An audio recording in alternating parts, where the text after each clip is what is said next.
राज्यात smart meter प्रणालीमुळे वीज ग्राहक तसेच वीज वितरण कंपनी या दोघांनाही अनेक महत्त्वाचे फायदे होणार असल्याचं मत कुरुंदवाड महावितरण विभागाचे उपकार्यकारी अभियंता प्रमोद सोनवणे यांनी व्यक्त केलं आहे। यावेळी पुढे बोलताना ते सोनवणे म्हणाले की स्मार्ट मीटरमध्ये सिम कार्ड आधारित आधुनिक तंत्रज्ञानाचा वापर होत असल्यामुळे वीज वापराचं रीडिंग थेट व अचूकपणे वीज कंपनीकडे उपलब्ध होणार आहे। त्यामुळे मीटर रीडिंगमधील मानवी चुका मोठ्या प्रमाणात कमी होतील। आजपर्यंत अनेक ठिकाणी चुकीच्या रीडिंगमुळे ग्राहकांना आवाजवी बिल दुरुस्तीची प्रक्रिया व विविध तक्रारींना सामोरं जावं लागत होतं। स्मार्ट मीटरमुळे या समस्यांमध्ये मोठ्या प्रमाणात घट होण्याची अपेक्षा आहे। स्मार्ट मीटर ही आधुनिक व उपयुक्त तंत्रज्ञान प्रणाली असून घरात विद्युत दोषांचे तात्काळ संकेत, वीज चोरीवर नियंत्रण आणि ग्राहकांच्या सुरक्षिततेसह अनेक आधुनिक सुविधा स्मार्ट मीटर योजनेमुळे उपलब्ध होत आहेत।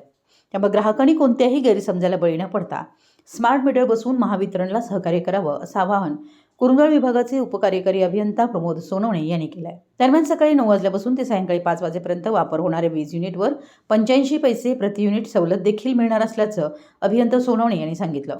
ग्राहकांना मोबाईल ॲप किंवा ऑनलाईन माध्यमातून वीज वापराची अद्ययावत माहिती मिळत असल्यानं वीज बचतीचं नियोजन करणं अधिक सोपं होतं। घरातील वीज पुरवठ्यात शॉर्ट सर्किट, वायरिंगमधील बिघाड किंवा अन्य विद्युत दोष निर्माण झाल्यास त्याचे संकेत स्मार्ट मीटरच्या डिस्प्लेवर दिसून येतात। त्यामुळे संभाव्य धोका वेळेत लक्षात येऊन आग किंवा विजेचे अपघात टाळण्यास मदत होते। स्मार्ट मीटरमुळे मीटर रीडिंगसाठी कर्मचाऱ्यांवर अवलंबून राहण्याची आवश्यकता राहत नाही।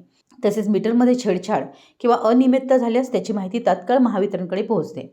त्यामुळे वीज चोरीवर नियंत्रण ठेवणं आणि वीज वितरण व्यवस्था अधिक कार्यक्षम बनवणं शक्य होतं। याशिवाय शासनाच्या धोरणानुसार लागू असलेल्या टाइम ऑफ डे वीज दराचा लाभही स्मार्ट मीटर ग्राहकांना मिळू शकतो। कमी दराच्या वेळेत वीज वापराचं नियोजन केल्यास वीज बिलात बचत होऊ शकते। स्मार्ट मीटरमुळे वीज बिल आपोआप कमी होत नसलं तरी वीज वापरावर नियंत्रण, पारदर्शक बिलिंग आणि अधिक सुरक्षितता, आधुनिक सुविधा या दृष्टीनं ते ग्राहकांसाठी उपयुक्त ठरत असल्याचं प्रमोद सोनवणे यांनी सांगितलं। यावेळी सहाय्यक अभियंता दत्तात्रय पांढरे, कनिष्ठ अभियंता स्वप्नील कोळी, रामचंद्र गुड्ड, स्वाती कांबळे, उमेश आवळे, महेश तोडकर, अनिल थोरात, निलेश वाघ आदी उपस्थित होते।